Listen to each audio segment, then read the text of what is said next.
everyone. Welcome back to Overcoming Codependency, a journey to self-love and healthy relationships. I'm your host, Andy Anderson. I'm so excited to have you here. And thank you so much for joining us again. And as you know, we are talking with some really incredible guests, some psychotherapists, doctors, authors, relationship experts, and so many more. And they're sharing with us about overcoming codependency and how we can learn to love and be ourselves and build healthy, happy relationships. And today our guest is going to talk about Healing Me, Healing We, a focus on LGBTQ plus relationships. So please welcome Deanna Richards. Hi, thank you for having me.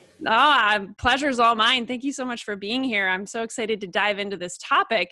And I want to tell everyone a little bit about you and your background before we dive in. So Deanna has been working with adults, adolescents, and couples on their journey towards wellness for over a decade.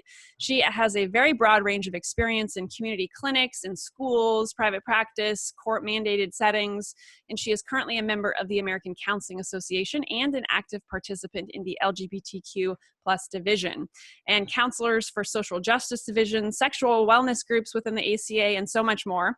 She runs a group psychotherapy practice in New York City, and it focuses on working with people of color, LGBTQ plus, and people in open polyamorous relationships. And she believes in the healing power of connection through community and music. So given all of that, Deanna, I'd love it if you'd share with us what is your definition of codependency? Yeah. So codependency is, like you read in my bio, I connect through music. So we're talking about, a disconnect, right? It's a dance that's gone really wrong. And it takes two people to do that. So typically in a codependent relationship, you'll have one person who wants to please, fix, right? That's the person who we might identify as the codependent. And the other person who might act as somebody who's more controlling or taking from the other person. And that can come from a series of different things. But that's sort of the way that I look at things, is like, how are these two people dancing?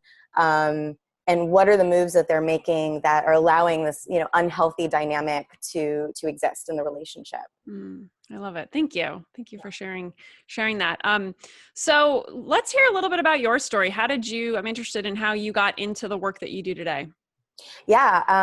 I mean, sort of through relationships, through examination of my own personal relationships, with family and with significant others. And that sort of like led me to realize that there was a gap in terms of mental health services for working with certain kinds of couples, particularly within like LGBTQ relationships and open and polyamorous relationships. So really it was like my own journey of trying to tease out, what is a healthy relationship? What does that look like? How do I want that to look in my life? And then as I was studying to become a licensed mental health counselor, really started to niche in and make that the focus of my practice. I love it. Thank you. Awesome. So I'd love it if you'd also share about how does codependency specifically show up since your focus is LGBTQ plus relationships, how does codependency show up in those relationships? Yeah. And so there are a lot of things that overlap in terms of what shows up in sort of a heterosexual relationship and queer relationships. And so some of those overlaps have to do with some of the characteristics of codependent relationships. So, feelings of guilt, responsibility for the other person's actions and well-being, low self-esteem, controlling behavior. So some of those things just are characteristic of. But one of the things, or a few of the things that I think are really specific in terms of queer relationships has to do with personal history and internalized messages that they might have received growing up and just from living in society about their own self-worth that's related to their sexual or affectional identity or gender identity. And so I think one of the places where we really have to pay attention is being in the codependent relationship. This might be one of the only relationships where somebody's actually been allowed to exist, right, and feel like they're being appreciated and being seen and being validated in some ways. And so I think sometimes the pleasure that you can get from that, that now I can actually have a relationship and I don't have to hide myself, sometimes can lead to, the minimization of the negative effects of the codependent relationship, and oftentimes can, exacerbate the codependent relationship. Mm-hmm. Got it. Okay. Yeah. Yeah. And I can go further into that. Yeah. Yeah, no, that's good. Yeah, I mean, it's such an interesting topic and so important. And, I'm interested to know also, like you've talked a little bit about, right, some differences that might show up in a queer relationship versus heterosexual. So like what other kinds of challenges, and I know you've said a couple of them, but what other kinds of challenges do you see in this community of people as it relates to codependency that perhaps a heterosexual couple or relationships don't have? I'd love for you to dive deeper. Yeah. So I already mentioned, some of the personal history, those internalized messages. Another piece of it is just isolation. So, we live in a pretty heteronormative society. And so there are a lot of messages, there are a lot of examples of what healthy relationships should look like. And we find that when it comes to queer relationships, sometimes that's not as present, or we have to search for it a little bit more. And so this isolation, or this sense of not just being able to walk out into the world and have things, really representing who you feel yourself to be and the type of relationship you have, can make it really challenging in a queer relationship to, one, tease out like what is healthy. But two, the sense that it might just feel like it's just us. There might be a sense of, it's us against everybody else, or that we only have each other. That this is a message I think that exists in both heterosexual and queer relationships, but this sense of,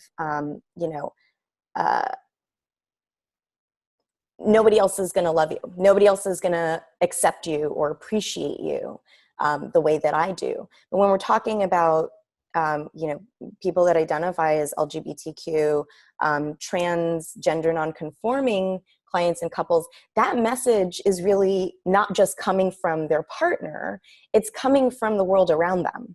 Right. And so there's just this extra layer and extra weight. We can term it minority stress, if that's a term that people are familiar with, but that really adds, this dynamic to the relationship that really can make it feel like, this is the first time in my life somebody has allowed me to be me, and I don't know if there's anybody else out there that's going to do that. And in fact, the messages that I'm getting is that probably not. Mm-hmm. So I think it just adds, a sense of pressure to stay in something that might not actually be healthy. So do you see that a lot in your clients, that people are staying together, even though maybe it's time to let go and move on and do something different because of that? Yeah, absolutely. Mm-hmm. I would even say more with my gender nonconforming clients, or clients that don't fit into the binary, that is really one of the bigger issues that comes up in those relationships.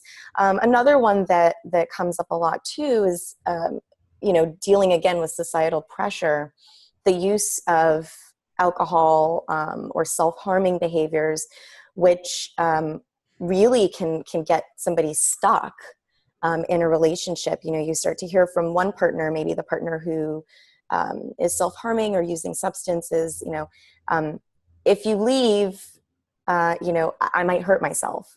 Or if you leave, I don't know if I can, handle my addiction by myself.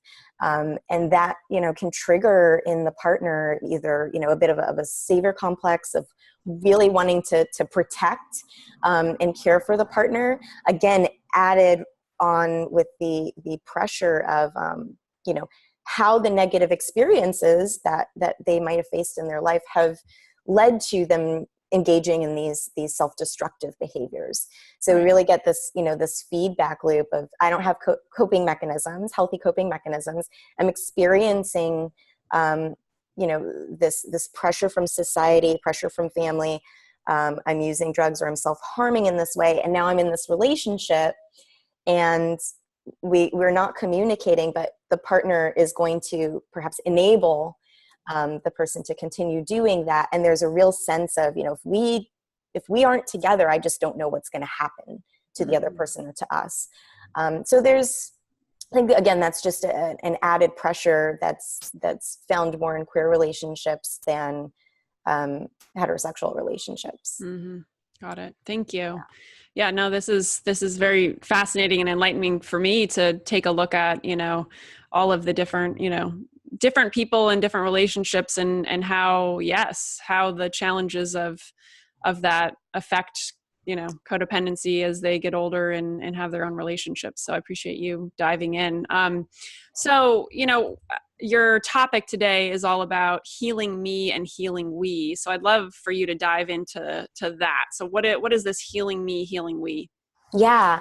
And so when I talk about healing me, I'm talking about, each of us as individual people. So healing me really is coming from a place of wanting to explore and confront some of those internalized messages that many of us got when we were growing up, that impacted our self-esteem and our self-image, that are directly related to being a queer person.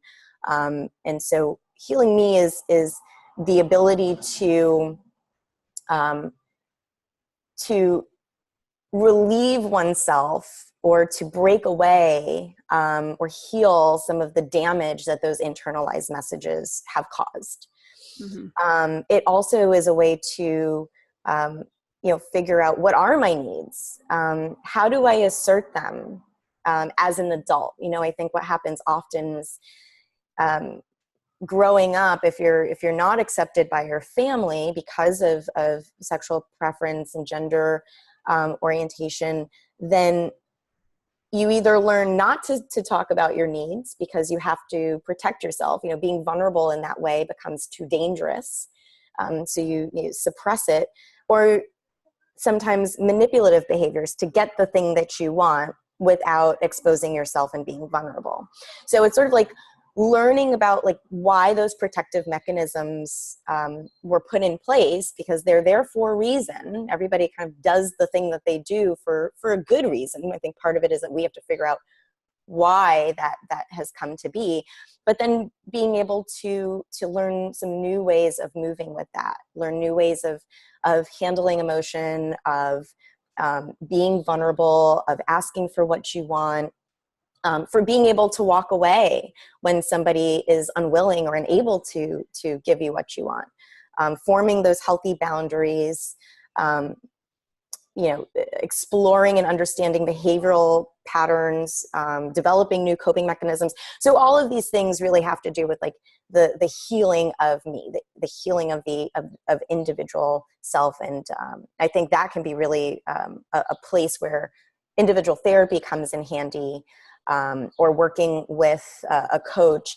but somebody who is affirming to person's sexual and affectional orientation and gender identity, as well as competent and aware of some of the unique issues that people in our community face.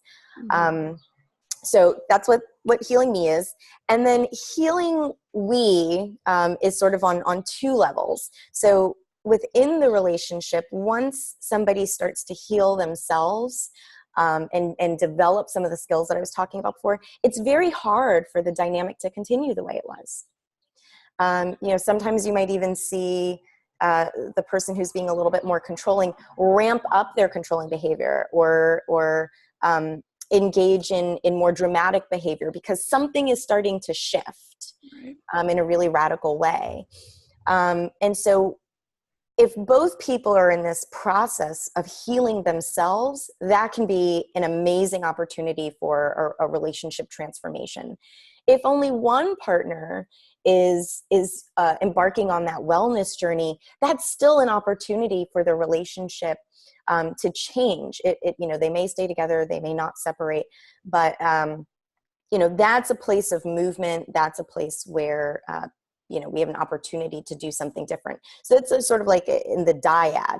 On a larger scale, being able to relate and to have healthy relationships improves the strength of the LGBTQ community. Where particularly nowadays, with how things are in our country, more than ever, I think we are needing community members to come together and form powerful relationships, healthy relationships, to be stronger together as a unit. And so that process of healing oneself is great for a romantic relationship, sure, but I also think it's very, very powerful in being able to now take that out into the larger community. And to heal ourselves as a community, right? Because many of us have gone through, really challenging journeys to get to the places that we're in. So. Yeah, you just gave me the chills on that whole last, point that you made about, right, bringing it out into the community, and absolutely the challenges we face today in society as a whole, and all of the interesting things that are going on right now. Yeah, absolutely. It's a very good point that you're making, right? Not only can we be working through our own personal challenges and or our own relationship challenges, but then yes, taking it out to this whole new level, because right, we are a community of people. We are, a race of people, and there are so many disconnects and so many ways that we separate from each other, and it's so horrific and horrible to see all the things that have been happening. So and amazing, and all the great things that have been happening. So. Right. I mean, it's Pride here in New York City this weekend, and it's a beautiful sight. You go out and you see community coming together and putting out just the most affirming messages of strength and resistance, and it's lovely to see. And so that being able to participate in that, really it just amplifies the healing power. So right, and getting that we have come a long way, right, like it's pretty incredible, coming together and coming a long way. So so shifting gears just a little bit from that, one of the things that I've been asking most people in this series is, I really want to show people and give people inspiration and hope that they can have a really deep, amazing, just amazing relationship with whoever their partner is, while simultaneously not losing themselves, right? Not losing that personal identity. So creating this balance. So if you had a piece of advice on how to create that balance, what would it be? I love that question. So sort of within that same frame of healing me, healing we, it's creating space and time that is sacred to yourself. That's a practice that I think most of us struggle with, because of we're being pulled in so many different directions, and many people demand our time. But particularly within relationships, I think, holding sacred time for oneself really allows for self-love activities to take place, for self-reflection to happen, to really tune in and tap into, like, how am I doing? How am I feeling, right? Outside of, what might be happening with my partner or the relationship. What are areas that I feel like I want to grow and push my edges? And then in that exploration of self, in that sacred time that you set aside for yourself, you get to bring that back into the relationship. And so it adds a sense of dynamic independence, if you will, where like these two people are being their best selves by themselves, and then bringing their best selves into a partnership, to even grow something from that. So I think that's one that I would say, and I would even go as far, because I'm a pretty calendar person, to put it in the calendar even if you're not sure what the hell you're going to do, what the heck you're going to do. Quite all right. What you're going to do during that time, just put it somewhere in the calendar, the same way that you would schedule in any other important meeting or moment in your life. With your name on it, Sunday from 2 to 5 is my sacred self time. And I can do whatever I want during that time, but I know that the focus is really going to be on myself. Mm-hmm. And I think being able to practice on a consistent basis, this type of self-love really goes a long way in making sure that one continues to be able to understand their boundaries and the things that help them keep well and make decisions around that. Mm-hmm. I love it. Thank you. And I'm glad that you dove into the self-love factor of everything, because that's such a big piece of this puzzle, and making sure that we're loving ourselves and, taking time to be with ourselves and have that really sacred time. I love it. So you mentioned boundaries too, and I'd love to dive into that a little further as far as, codependency and boundaries are two words that, go together frequently. So how, or do you have like suggestions on creating or setting healthy boundaries for oneself and relationship? I think it's really hard to set boundaries if you don't know yourself. So I think boundaries oftentimes come out of a process of self-reflection. Sometimes boundaries are created because somebody else who cares for us and respects us and loves us sees somebody or sees something that pushes a boundary, and they say, like, I don't like that person did that to you, or I don't like the way that person spoke to you. So if it's not in a place yet where it's being self-generated, I think having sort of like these mirroring opportunities where somebody else can see what's happening and allow you to, process like the anger with that. And I think boundaries, also have a lot to do with values, things that you value. What is it that you value, and what choices are you making to move you towards that value or away from that value? And I think that can be another important way to start to create some boundaries. Mm-hmm. Awesome. There was a second piece to that question, but I don't remember what it was. What was it? That's a good question. It was just like strategies, on setting healthy boundaries, I think. Yes. Okay. Yes. And so one of my favorite things to do, and I often do this with clients, is when we're working on assertiveness, when we're working on communication, we'll use a tool called Dear Man, which allows you to kind of like explain what's happening, describe the situation, to assert what you want, and to provide some sense of, if I don't get this, or if you're unable to respond to me in the way that I'm asking you to, like these are the moves that I'm going to make around that.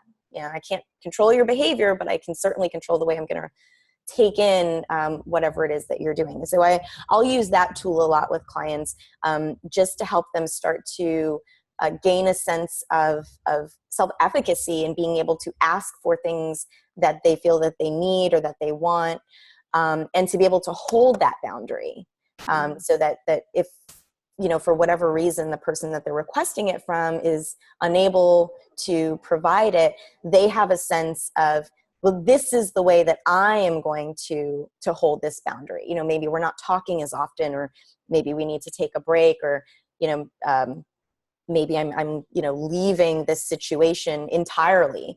But that's been a helpful tool. Mm-hmm. Awesome. Thank you. Yeah. And I feel like it, in setting these boundaries and then actually following through on the boundaries you're setting, really, I would imagine, I guess in my own personal experience, like it builds this level of self-trust, and self-respect. At least that's kind of my experience of it. It's like, okay, here's this, boundary I'm setting. Even like, I've talked a lot about on this series about internal boundaries. Like I'm setting a boundary in my mind of, if negative self-talk comes up, then there's a boundary, right? It's like, no, I'm not accepting that. I'm going to go this direction, right? And talk positively about myself, right? But obviously holding that boundary, as a boundary and not, not sliding back into, Yeah, it's challenging. And I think one of the things to keep in mind, even when doing that, is celebrating the wins, celebrating the times where you were able to hold that boundary, whether it be internal or external, and being kind on those moments where things were challenging and you didn't hold the boundary in the way that you wanted to. Right. That doesn't have to trigger a shame spiral around it. You can kind of own and look at, all right, what happened in this scenario? I can understand why that was difficult for me. I can understand why I wasn't able to hold the boundary that I wanted. Here's what I'd like to continue to work on in terms of holding that boundary, and then really celebrating and applauding those times where it's held. I mean, it's hard work. Yeah. Yeah. It certainly is. And, since you mentioned shame, I'd love to dive into that. And shame is such a common characteristic among codependent people. And I'd love to hear your take on it as it relates to the LGBTQ community.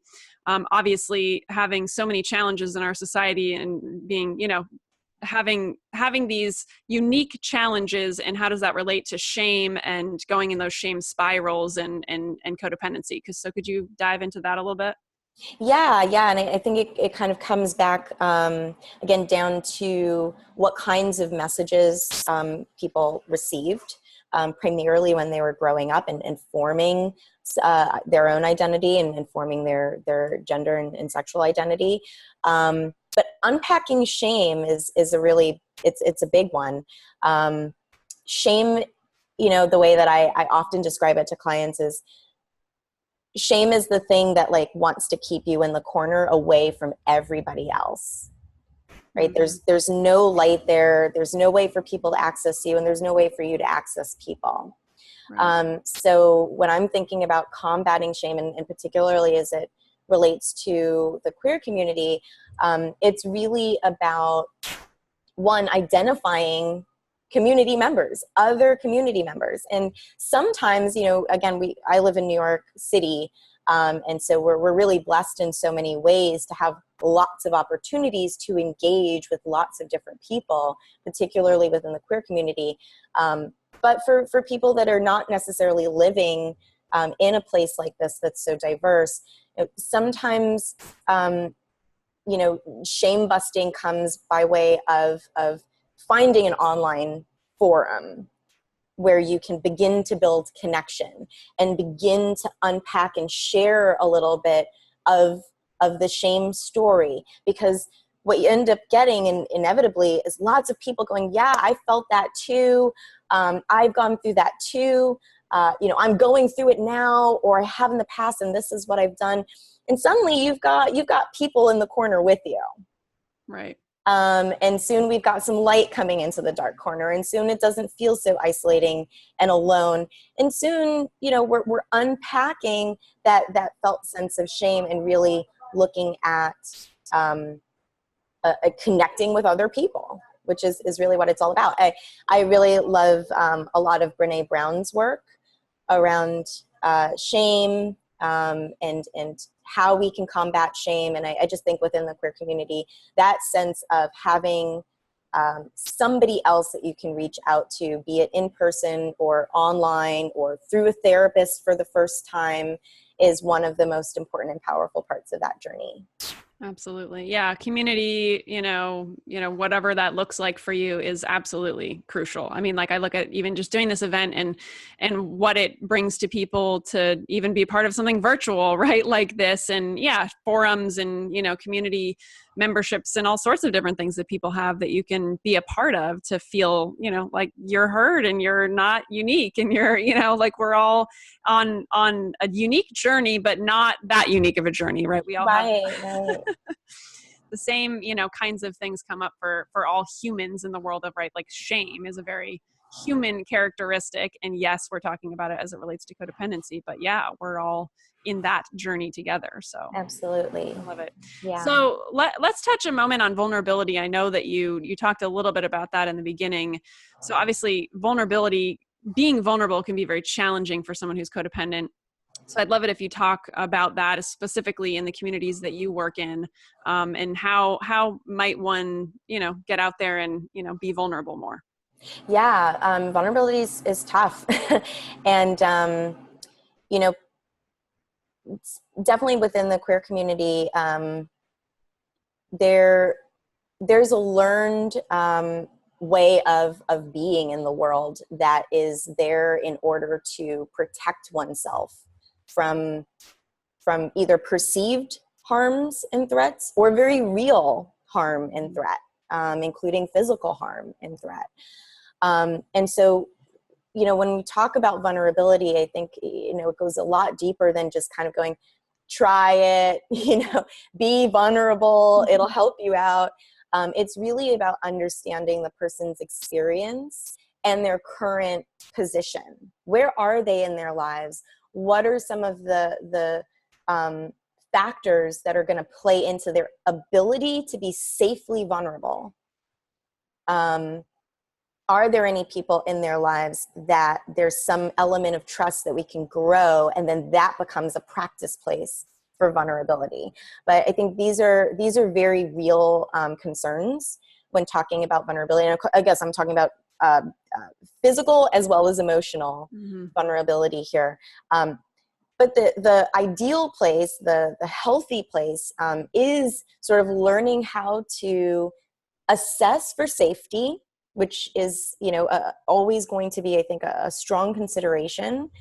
And then being able to access some of the primary feelings or of what their needs might be, and to, in that safe environment or with that safe partner, explore, to be able to, dig under the anger perhaps, or dig under, some of these other presenting emotions that often come up, in place of those softer emotions, which is where all the vulnerability is, like pain, like hurt, like loneliness, like helplessness. So, sometimes the way I describe this to clients is, it's like when you're going to the club, which I don't go to anymore because I'm old, but, but when you're going to the club, like anger is the bouncer, right? Anger is protecting sort of like what's already in the club, the things that are in the club. And it's there for a really good reason, because we don't just want to let everybody else in. So what I do is, we talk a lot about, before we go to the place of vulnerability, we're talking about anger. We're talking about what is its purpose? What is it protecting? What is its message to you? So we actually give anger a place to be and validate it. And then you can start to explore, like, okay, anger seems to be protecting this softer feeling. Now we've, in the counseling relationship anyway, we've established some trust there. Now we can go into that place. And then as a counselor, I'm assessing for where else in their life can they begin to have some of these conversations? Where in their life can they even start to say, I have a bouncer that protects my soft feelings? That's vulnerability, being able to even get to that place. So it's, like I said, it's a process, and it varies from, client to client, but I think it really, really starts with understanding why they make the moves that they make around protection of self, and then helping them explore how to begin to change some of those dynamics in some of those safer spaces in their lives. I love it. Thank you. And I don't go to clubs anymore. So that was a long time ago. Yeah. I'm like, they do still have bouncers, right? But yeah, they still exist. And yeah, absolutely. So I love that. That's a good way of thinking about it, and a good way of sharing vulnerably with people of, yeah, I have this wall up called anger, or this whatever, right? That's getting in the way of me opening up to you, or, whatever it is. So right. It's scaffolding them into, a place where eventually they can sort of say, like, I'm feeling lonely, and what I need from you, or what I would like from you, is, this. I love that. A couple of times in this interview, you've touched on like control. I know that is a common, I guess, reaction, I would call it, to, being codependent. And, perhaps people have been out of control or felt out of control in their childhoods and growing up, and all the challenges they face in their families, or whatever. So could you talk a little bit about, how do we let go of control if we're codependent, if we're trying to control our partner, let's say, and, control them from not leaving us, control them from dressing a certain way, control them from, saying things we don't want them to say, that kind of stuff. What suggestions do you have? Yeah. And oftentimes when I sort of like hear that, I mean, I always want to explore more, but I really, I just hear fear in that. There are all these controlling behaviors, and the thing that screams up at me is like, this person is so afraid. They're so terrified of losing this other person or losing this relationship, because it must mean so much to them.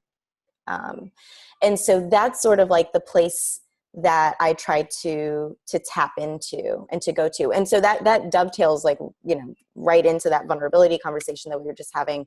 But really trying to understand like what is that fear about? What are some of the life experiences that they've had where it's felt so out of control, and this is the way that they've learned to replace that fear, is by holding on so tightly. So it's creating some space to, again, like acknowledge fear, demystify fear, even sometimes it's a little bit of moving somebody into a place where we're looking at, you didn't have control when you were young, and so it makes sense that this would be the way, but here you are as an adult. Here you are with all of these different ways that you can make these moves. So kind of rebuilding a sense of self-efficacy and self-control and self-responsibility. And hopefully if, the person gets to this place where they're doing enough of that healing me work, they can get to a place where now they're just talking to their partner about the fear. Mm-hmm. Right. And we're doing less of the controlling behavior. We're talking about how scary it is when, I see you meet new people and I worry so much that I'm going to lose you and then we also uncover some of the other things, because I feel so unlovable. Right.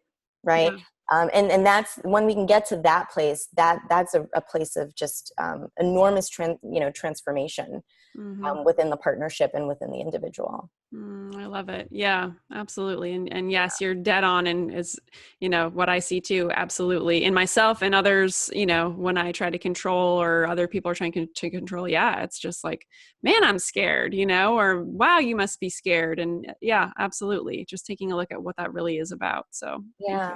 Yeah. And it's such a more compassionate way of working with somebody who's exhibiting that controlling behavior, because it can be tough. You kind of just want to be like, knock it off. You're making the thing happen that you don't want to happen, right? The more you control, the more this person wants to get away.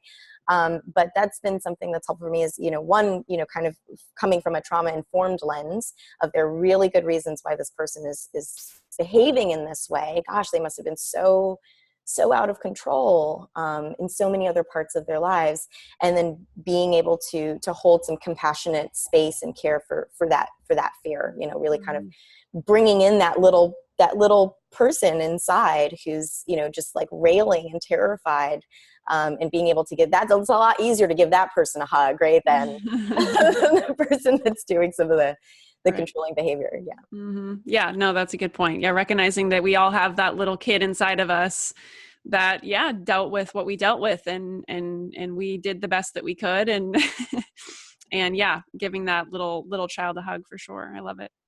I love it. Thank you so much. This has all been so fascinating, and I love your, focus in your career and how you're helping people, and I just appreciate everything that you do. And I want to remind everybody there's actually a button below this video, and it takes you over to Deanna's website where she has a really cool free gift for you. So I'd love if you would share about that with everybody. Yes. So you can find me in New York at the group psychotherapy practice. That's Fresh Path NY. But this particular freebie is a 30-minute consultation. I do relationship coaching. I do work primarily with open and poly relationships, but certainly with all relationships and with a focus on queer relationships. So if you'd like to talk, if you're sort of in a place where you want to jumpstart your healing work of me or your healing work of we, then click on that button. We'll set up a 30-minute time to talk and start you on your path. I love it. Thank you. And everybody, please check that out. Obviously, to have this time with Deanna would be amazing. So take advantage of that and click on that button and head on over to her site. You mentioned the polyamorous relationships, and I want to ask, so could you just briefly, before we wrap up, tell us a little bit about that and how codependency shows up in a polyamorous relationships? I really don't know much about it. Yeah. So just sort of in brief, polyamory is the capacity, the desire, the willingness, the want to have multiple intimate relationships. Those can be sexual, but really when I'm saying intimate, I'm talking more about like romance, full-blown relationships. Codependency, in a lot of ways, it's a little bit harder for it to show up in these spaces because for somebody who is polyamorous, somebody else's attempt to control and rein in their behavior usually will lead to the dissolution of that relationship pretty quickly. Right. Because they're going to be involved in other relationships where they are getting their needs honored, respected, and there is space for them. So it actually, it actually, I think in some ways is a protective factor in not being in a codependent relationship. Yeah. And there's a lot of communication and a lot of talking in those relationships.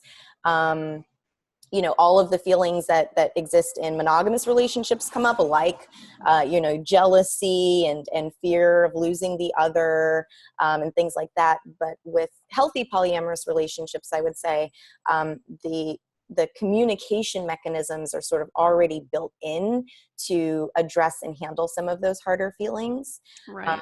And so I think it's a little bit harder for codependency to show up in as significant a way as it does in monogamous relationships.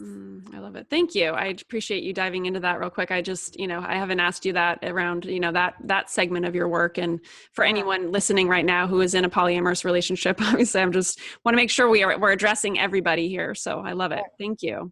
Are there any last insights about anything we've talked about today that you'd like to share before we hop off? No, I think this is just a wonderful conference, and I thank you for allowing me to participate. And I hope that all of the viewers going through this over the course of the week or the couple of days really come out feeling inspired to continue on their wellness journey. I love it. Thank you. Me too. I hope so as well. And there's so many great people, including yourself. And I just appreciate your work in the world and how you're helping people love themselves and have healthier relationships. So thank you for everything you do. Thanks so much. All right, everyone. Thanks so much for tuning into Deanna's interview. And here is to our collective journey to self-love and healthy relationships. Bye, everybody. Hey everyone, I just got off another great interview with Deanna Richards, and she talked about codependency specifically as it relates to the LGBTQ plus community. I really love this interview. She really opened up my eyes to all sorts of different things. Some of the great take-homes for me were, once again, let's love ourselves, right? She focused on healing me and healing we. So part of healing me is make sure that you have time set aside for yourself for self-care, right? For that sacred time for yourself. And she mentioned to put it on the calendar. I love that idea, right? Okay, Friday from 1 to 4, I'm going to take care of myself. I'm going to go get a massage. I'm going to take a walk in the park. I'm going to take a nap. I'm going to journal. I'm going to do something for myself. And again, when we do things for ourselves, that not only heals ourselves, right? Healing the me, but that also is, healing the we that she talked about. Because the more we love ourselves, respect ourselves, and take care of ourselves and really get to know ourselves, then the healthier our relationships are going to be. The healthier our self-love will infiltrate into our healthy relationship and make it even stronger. So thank you so much for tuning in again to this interview, and I will see you on the next one.